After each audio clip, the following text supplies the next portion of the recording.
Welcome back. Been a while. Broken arm. Been out of commission for a while. Anyway, outside that, we're working with the 2012 Isuzu NPR HD. What we got going here, we got a fuel pump. A lot of aerated steering fluid. I flushed it, bled it, did everything I could. What we still got, let's see if we can get in there, get a picture of this thing.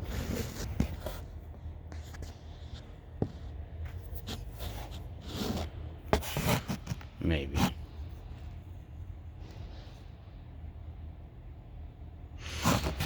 Long story short, pretty sure the power steering pump's toast. Let's get up under here. That'd be it right there.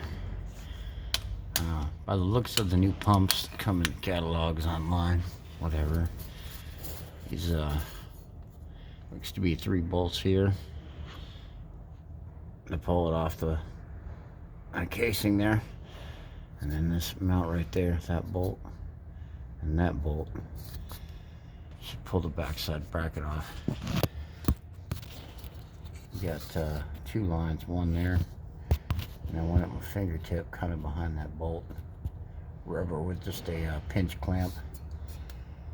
Looks to be pretty self-explanatory. Let me get this thing going, and I'm going to pause for a second.